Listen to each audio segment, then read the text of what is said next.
책인데요. 그러니까 지금까지 있는 많은 책들이 한 챕터가 한 권의 책들인 것 같더라고요. 그래서 이거를 요약을 다 하라고 하시는데 최태길 대표님께서는 아주 그냥 시원하게 해 주셔 가지고 너무 감사드립니다. 저는 아주 짧은 부분, 네, 그 2 부의 1 장을 말씀드리겠습니다. 2 부에는 총 10장 10개 파트로 되어 있는데요. 그중에 목표 달성 능력 부분만 오늘은 발표를 하겠습니다. 지식 근로자의 과업은 최대한 높은 성과를 올리는 것이고 또한 목적을 달성하는 것이다. 근데 목표 달성에 대해서 이제 계속 나오는 목표 달성이 이 오늘의 주제거든요. 그래서 이 목표 달성을 하는 거에 대해서 자꾸 이야기를 하기 때문에 저 이야기가 목표 달성을 위한 거구나. 예를 들어서 뭐 지식 근로자의 어려운 문제가 있다 그러면 그 지식 근로자의 어려운 문제가 있는데 그거를 어떻게 해결해야지만이 목표 달성을 할 수 있다. 이제 자꾸 이제 그런 부분이기 때문에 그 부분에 대해서 관점을 두시고 들어주시면 좋겠습니다. 지식 근로자는 당연히 고도의 지적 능력을 갖고 있으며 상상력도 풍부하다. 그들은 뛰어난 지적 통찰력, 그 자체가 곧바로 성과로 이어지는 것은 아니라는 사실. 그러니까 우리가 여기에 계신 분들 다 지식 근로자이시고 돈 버는 분들인데 우리가 막 상상력이 풍부하고 뭔가 기획력이 좋고 그렇다고 해서 그게 성과로 이어진다는 것은 아니다라는 거죠. 지식 근로자에게 있어 지능과 상상력 그리고 지식은 기본적인 요소로서 그 요소들을 성과로 연결시키기 위해서는 목표 달성 능력. 그러니까 우리는 그냥 목표 달성 능력은 내가 어떤 목표를 하나 세워놓고 그 목표를 위해서 열심히 일하면 되는 줄 알고 있는데 그 목표 달성 능력은 지능과 상상력 그리고 지식 그 자체는 성과의 한계를 설정할 따름이지 중요한 게 아니다. 목표 달성 능력은 왜 필요한가? 왜 필요한가? 목표 달성 능력에 대해 주의를 기울이는 사람이 적었대요. 그러니까 아마 피터 드러커가 이 책을 쓸 때만 해도 목표 달성을 해야 되는 이유, 이거에 대해서 그렇게 많이 생각하는 사람이 없었다고 생각하고요. 그 한 가지 이유는 이 목표 달성 능력은 특별한 기술처럼 이렇게 받아들여졌다는 것이죠. 오늘날 지식에 기반을 둔 거대 조직, 지금 아마 뭐 내가 경영하는 기업은 1인 기업일 수도 있고 또는 뭐 중소기업일 수도 있지만 이미 정부나 또는 뭐 병원 또 군대 또 우리 회사들을 관리해 주는 또 무슨 국세청 이런 데는 거대 조직이 이미 되어 있다. 또 군대를 포함한 뭐 이런 부분들이 있었고요. 앞으로 조직 내의 지식과 이론 그리고 개념을 활용하도록 학교에서 교육받는 사람들이 더 많아질 것이다. 뭐 지금 아마 학교 다니는 최근에 우리 대학생들을 제가 이제 이야기를 해 보니까요. 그 대학에서 그 자기 과만 공부하는 사람이 거의 없고요. 뭐 복수 전공은 옛날 이야기고 뭐 광범위하게 공부를 하고 있고 또 공부해야 될 것도 너무 많다고 하는 것 같습니다. 그래서 뭐 시험을 보기 위한 공부는 어쩔 수 없이 학점을 따기 위한 공부지만 이제 자기 개발 또는 뭐 회사의 자기 성찰, 자기 어떤 성취를 위해서 다양한 공부들을 하고 있더라고요. 그리고 지식 근로자는 그 자체로서 성과를 댈 만한 어떤 것을 생산하지 않는다. 저는 생산한다고 생각을 했는데 생산하지 않는다라고 여기서 말을 하고 있습니다. 그는 수도관, 구두, 기계 부품 같은 물리적인 제품을 생산하지 않는다. 그런데 저는 요거를 봤을 때는 구두를 생산하는 사람 이 정도 일을 하고 있는 게 아닌가 지금 제가 생각하는 저의 모습을 보니까. 그런데 지식 근로자는 그런 사람이 아니라는 거예요. 그는 지식과 아이디어 그리고 정보를 창출해낸다. 다른 지식 근로자가 자신의 일에 투입하여 새로운 생산물을 창출해내는데 이용할 때 비로소 그 가치를 인정받는다라고 되어 있습니다. 그러면 그게 뭔가라고 이렇게 생각을 해보면 잘 모르겠어요. 이 부분에 대해서. 그래서 혹시 이따가 아니면 지금이라도 말씀해 주실 분. 따라서 지식 근로자는 육체 노동자가 하지 않는 일, 즉 자신의 성과를 다른 사람에게 제공하는 일을 해야 한다. 그러니까 정승영 회장님이 성과를 내는 게 목적이 아니라 우리 여기 직원들이 성과를 내게 하는 그 역할을 해야 된다는 걸로 이렇게 받아들여지는데 그게 맞는지 모르겠고, 지식 근로자는 자신의 생산물이 잘 만들어진 한 켤레의 구두처럼 그 자체로서 효용을 갖기를 기대해서는 안 된다. 지식 근로자는 오늘날 고도 선진 사회에서의 선진 경제, 즉 미국을 비롯한 경쟁력을 확보하고 유지하기 위한 데 필요한 하나의 생산 요소. 그러니까 지식 근로자는 이제 하나의 생산 요소지 구두 잘 만들어진 구두가 아니다라고 지금 말씀하고 있는 거죠. 현대 조직의 모든 지식 근로자는 한 사람의 경영자라고 할 수 있다. 옛날에는 저는 지금까지도 최근에 이런 책들을 계속 읽기 전에는 경영자 하면 그냥 예를 들어서 뭐 최근에 삼성 이재용 회장님이 되셨는데 뭐 이재용 회장님 또는 뭐 정승훈 회장님 이런 분들만 경영자라고 생각을 했는데 그게 아니라 조직의 능력에 기여할 책임을 가지고 있는 지식 근로자는 스스로 의사결정을 내리지 않으면 안 된다. 스스로 의사결정을 내린 사람은 다 경영자라고 보면 되는 거죠. 조직에 공헌해야 하는 자신의 책임을 스스로 이행해야 한다. 또한 지식 근로자는 자신의 전문 지식에 있어서는 조직 내의 어느 누구보다도 올바른 의사결정을 할 수 있는 사람이 되어야 한다. 이제 이 부분에 대해서 저도 좀 많이 생각하게 되는데요. 예를 들어서 이제 내가 회사의 대표일 때는 내가 모든 책임을 가져야 된다고 생각하지만 예를 들어 중역이라고 말하는 중간 경영자 이런 분들은 내가 결정하는 게 아니다. 내가 최선의 결정을 하지 않아도 된다. 이건 대표이사님한테 결정 올렸으니까 나는 끝났다. 이렇게 생각했던 부분으로 제가 살았어요. 그러니까 돌이켜 보니까 제가 직원이었을 때 이 책을 읽었으면 더 다녔던 회사에 더 기여를 하고 지금도 제가 다니는 회사, 제가 운영하는 회사에도 더 기여를 했을 거라고 생각을 합니다. 그래서 그 한 예로 베트남 전쟁 예를 들었는데요. 베트남 전쟁 때 이 대위에게 기자들이 질문하는 거죠. 이러한 혼란스러운 상황에서 당신은 어떻게 부대를 지휘하고 있습니까? 그랬더니 이곳에서 책임질 사람은 나밖에 없습니다. 그렇지만 나의 임무는 우리 지금 나가서 직접 싸우고 있는 병사들에게 자신들이 해야 할 일을 분명히 알도록 가르치는 것이다. 실제 상황에서 그들이 무엇을 하는가 하는 것은 오직 그들의 판단에 달려있다. 내가 지금 총을 쏠 것인지 말 것인지 내가 정말로 육박적으로 나가서 싸워야 될 것인지는 이제 거기에 있는 소단위 또는 개인이 결정을 해야 된다. 그래서 전쟁터에서는 모든 병사가 경영자다.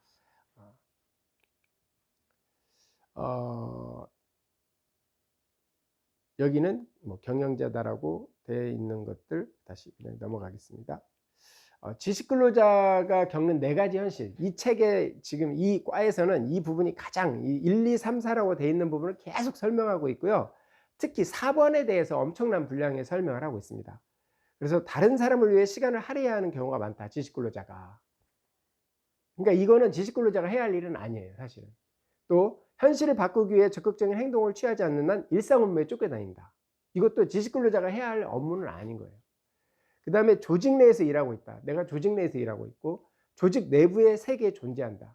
여기에서는 약간 역설적인 말을 지금 피터 드러커가 하는 말이고요. 그래서 살펴보게 된다면 다른 사람을 위해 시간을 할애하는 경우가 많은데 여기에 있는 것처럼 만일 누군가가 지식 근로자를 그들의 활동들을 분석하면서 정의하고 한다면 조직의 포로다. 지식 근로자는 조직의 포로다. 그래서 뭐 여기 예가 있는데 어떤 이제 내가 의사라면 간호사에게 나 30분간 업무에 집중할 거니까 전화 오면 나 연결하지 마세요라고 해도 뭐 예를 들어서 뭐 고위 관료나 또는 어떤 업무에 관련된 사람이 전화로 오면 안 받을 수가 없다는 거죠. 그러므로 해서 시간을 할애가 해야 된다. 현실을 바꾸기 위해 적극적으로 행동을 취하지 않는 한 일상 업무에 쫓겨다닐 운명이다. 운명이라는 말이 굉장히 깊이 다가오지 않습니까? 잠깐만 읽어드리면 일상 업무에 있어서의 사건들은 지식 근로자들에게 진정한 문제는 고사하고 문제거리가 될 만한 어떤 것조차도 알려주는 경우가 거의 없다. 그래서 이 부분에서 업무에 쫓기지 않았으면 좋겠다. 시간 관리를 잘 해야 되겠다. 그리고 이제 3번째, 조직 내에서 일하고 있다. 우리 지식 근로자는. 지식 근로자가 조직에서 일하고 있다는 사실은 자신이 공헌한 바를 다른 사람들이 활용하는 경우에만, 아까도 말씀드렸죠. 그때만 비로소 실질적인 성과를 올릴 수 있음을 의미한다. 조직은 개인의 강점을 증대시키는 하나의 수단으로 존재한다. 조직은 개개인의 지식을 획득하는 그것을 다른 지식 근로자들을 위한 자원을 활용하며 또한 동기와 비전을 부여해주는 수단으로 활용한다. 지식 근로자는 이렇게 자신의 목표를 달성하는 데 있어 중요한 사람들에게 접근할 수 있어야 하고 그 사람들과 그 사람들의 과업에 공헌해야만 한다. 그렇지 않는 지식 근로자는 목표를 달성할 수 없다.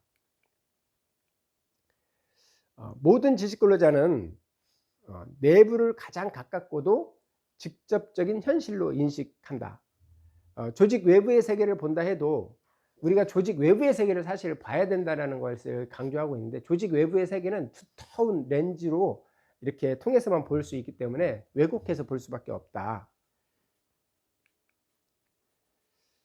그런데 조직의 내부에는 결과가 존재합니다.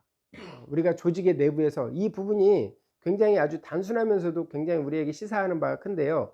조직 내부에서는 결과가 존재하지 않는다. 모든 결과는 조직의 외부에서 드러난다. 예컨대 기업의 유일한 결과는 제품, 서비스를 구입함으로써 기업이 투입한 비용과 노력이 기업의 수입과 수익으로 전환될 수 있도록 해주는 고객에 의해 창출된다. 그러니까 기업의 내부, 우리끼리 막 어떤 일들을 한다고 해서 그것으로 인해서 우리 지식근로자가 해야 할 일, 목표 달성 능력은 발휘되지 않는다. 그것은 결국은 우리가 그 일을 함으로 인해서 외부에서 결국은 고객이 사줘야만이 이익으로, 수익으로 창출된다. 어떤 조직이든 간에 조직 내에서 발생하는 것은 노력과 비용. 우리가 평소 기업 내에 이익센터가 있다고 하는 것은 점잖은 왕곡어법에 지나지 않고 기업에는 노력센터가 있을 뿐이다. 어떤 조직이 결과를 창출하기 위해 투입한 노력이 적으면 적을수록, 아마 여기 뭐 우리 경제 원리 이런 거 배웠을 거예요. 가장 적은 비용으로 가장 큰 효과를 내기 위해서. 그래서 여기서는 노력이 적으면 적을수록 그 조직은 일을 잘하는 조직이 된다. 이해 가시죠? 시장의 수요에 부응하는 자동차 또는 강차를 생산하기 위해 뭐 10만 명이나 되는 종업원이 필요하다는 것은 본질적으로 공학적인 미숙함을 드러내는 것이다. 그래서 노란 글씨에 보시면 조직은 사람이 적을수록, 소규모일수록, 또 내부의 활동이 적을수록 더욱더 완전해진다. 아마 요즘에 그 일자리 창출이라는 걸로 인해서요, 많은 분들이 이렇게 일하시는 모습들을 보게 될 겁니다. 최근에 이제 저도 일하는 분야에 갑자기 없던 막 부서들이 막 생겨요. 공무원 조직에 보면. 물론 필요해서 만들겠지만, 근데 그 공무원 조직에 그 막 생기는 조직들이 정말로 우리 이 사회에 유익한가, 정말 저는 많이 생각해 보거든요.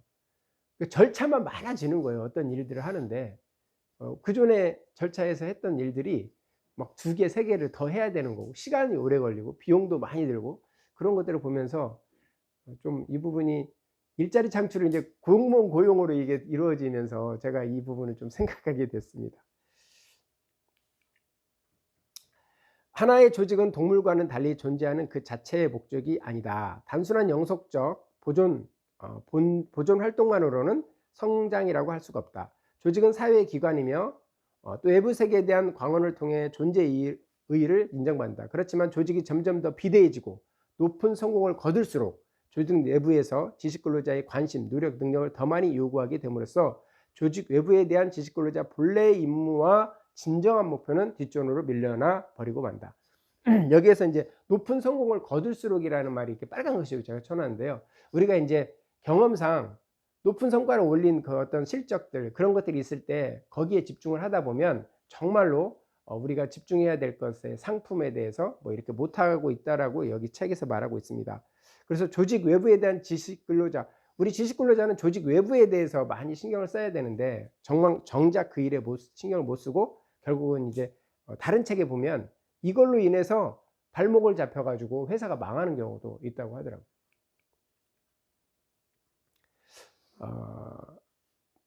아랫부분, 중간 아랫부분, 조직 외부의 중요한 사건들에 대해서는 너무 늦어 아무것도 할 수 없는 지경에 이르기 전까지 계량적인 형태로 정보를 입수하는 것이 거의 불가능하다. 거의 망하기 전까지는 인식하기 쉽지 않다는 거예요. 그리고 이는 외부 세계와 관련된 정보를 수집하는 우리의 능력이 컴퓨터의 연산 능력에 비해 뒤떨어져 있기 때문이 아니다. 만일 그것만이 유일한 원인이라면 우리는 단지 통계적인 작업을 위한 노력만 증대시키면 된다. 나아가 이러한 기술적인 제약을 극복하는 데에 컴퓨터가 커다란 역할을 할 수 있다. 하지만 정작 근본적인 문제는 조직에 관련된 중요하고 의미 있는 외부 사건에 대부분 계량할 수 없는 질적인 것이라는 데 있다. 계량할 수 없는 외부 사건들 때문에 그래서 이제 컴퓨터에 대한 이야기 잠깐 더 나오는데, 컴퓨터가 지금은 이제 좀 아마 이 피터 드러커 분이 이 책을 쓸 때의 컴퓨터의 능력과 지금의 컴퓨터 능력은 좀 많이 다르기 때문에 우리가 꼭 책에 대한 내용이 다 맞다고는 볼 수 없을 수도 있습니다. 어 무엇을 계량하기 위해서는 우선 개념이 있어야 된다. 먼저 무한하고 복잡한 현상들로부터 구체적인 변수를 추출해내고 그다음에 그것에 이름을 붙이고 그리고 마지막으로 그 숫자를 셀 수 있어야 한다. 외부 세계에서 일어나는 진정 중요한 사건은 추세가 아니다. 그것은 추세의 변화다. 요즘 최근에 뉴스 같은 것도 이렇게 보시면 뭐 갤럽 조사를 하거나 뭐 이렇게 그러면 이 추세가 계속 올라가고 있느냐, 그게 굉장히 뭐 변화 이거에 대해서 이야기하더라고요. 그래서 이 내용이 조금 이해가 됐습니다. 외부 추세의 변화는 궁극적으로 조직과 조직이 기울인 노력의 성패를 결정한다. 그러나 그러한 변화는 지각되지 않으면 계량화할 수도 그다음에 정의를 내릴 수도 분류할 수도 없다. 사실은 이제 이런 분야를 제가 늘 접하고 있는 분야가 아니기 때문에 옮겨 쓰기 급급했어요. 그래서 제가 설명하는 것도 옮겨 말하는 정도의 수준입니다. 이해해 주시기 바랍니다. 컴퓨터는 논리적인 기기이다. 그것이 컴퓨터의 강점이다. 그러나 한편으로는 한계이기도 하다. 외부의 중요한 사건은 컴퓨터 또는 어떤 논리적인 시스템으로도 처리할 수 있는 성질의 것이 아니다. 외부의 어떤 사건. 그리고 그러나 인간은 특별히 논리적이지 않는 반면에 지각 능력이 있다. 그것은 바로 인간의 강점인 것이다. 그래서 아마 앞으로도 계속 인공지능이 발달하고 인공지능에 의해서 뭐 기사가 70% 이상이 인공지능에 의해서 쓰여진대요. 사람이 직접 쓰는 게 아니라. 그런 것처럼 그리고 또 뭐 요즘 이제 플랫폼하고 그 모든 것들을 대응대하는데 이제는 다 인공지능이 하고 있죠. 요즘은 심지어 뭐 관공서에 전화를 해도 인공지능이 다 대답을 해주고요. 그리고 마지막에 안 되는 것만 이제 관계자에게 연락을 해주는. 한 가지 주의를 기울여야 할 것은 컴퓨터 논리와 언어로 나타낼 수 없는 정보와 자극은 가볍게 처리해버릴 위험이 있다. 즉 명확한 사실, 사건 이후의 사실이 아닌 지각 영역에 있는 사건, 아직 사실로 되지 않는 사건에 대해서는 무시할 수도 있다는 점이다. 그러니까 컴퓨터가 이제 인간이 지각할 수 있는 능력까지는 현재까지는 약간 부족할 수도 있는데 이 지식 근로자가 해야 될 분야다. 그래서 방대한 양의 컴퓨터 정보가 오히려 현실로의 접근을 막아버릴 수도 있다는 것이다. 궁극적으로 컴퓨터 가장 유용한 경영관리 도구는 지식근로자들로 하여금 그들이 외부 세계와 단절되어 있음을 자각하게 해주고 외부 세계에 더 많은 시간을 할애할 수 있도록 해주어야 한다. 그러나 지금 당장에는 급성 컴퓨터병이라는 위험이 존재하고 있다. 그것은 심각한 질병이다. 컴퓨터는 오직 존재하고 있는 상황만을 보여줄 뿐이다. 지금 목표 달성 능력에 대해서 이야기하는데 지금 또 컴퓨터 이야기를 하고 있잖아요. 그러니까 이 컴퓨터에 너무 의존해서는 안 된다고 생각하는 것 같아요. 이 지각 능력을 우리 사람으로서 지식근로자가 활용해야 된다라고 말하는 것 같습니다. 이상과 같은 네 가지 현실은 지식근로자로 변화시킬 수 있는 것들이다. 한편으로 그것은 지식근로자가 존재하기 위한 필요 조건들이다. 그렇기 때문에 지식근로자는 성과를 올리는 방법을 배우기 위해 각별한 노력을 기울이지 않으면 무능한 사람이 될 수 있다. 이제 이 부분에 대해서 조금 이따가 보면 이제 뭐 어떻게 배워야 되는가.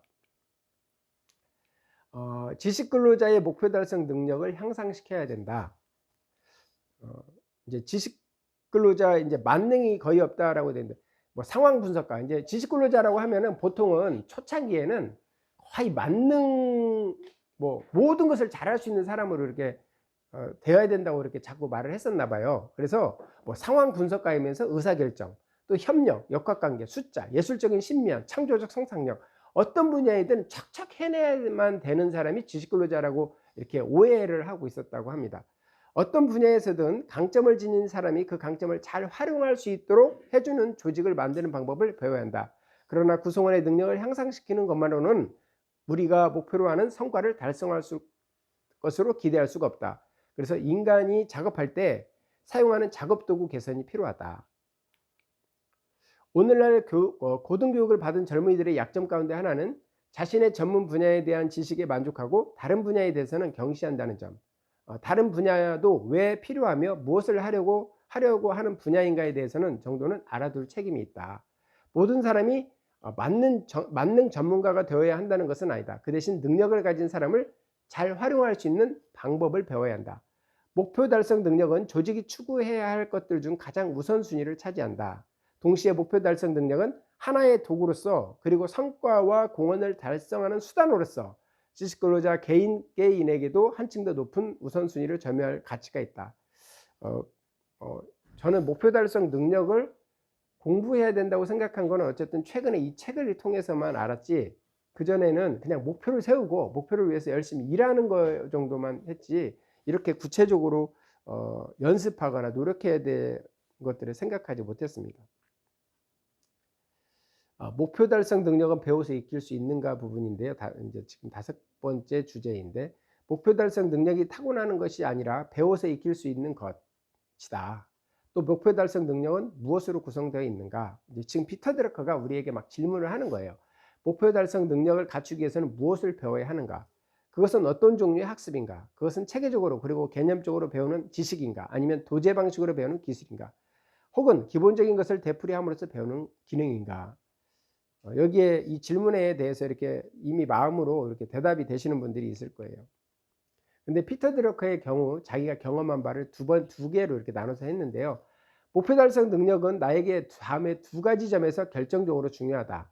첫째, 컨설턴트는 원래 자신의 지식에 의한 권한 이외에는 아무런 권한이 없으므로 그 스스로를 성과를 올려야만 한다. 그 스스로 성과를 올려야만 한다. 그렇지 않으면 그는 아무것도 아니다.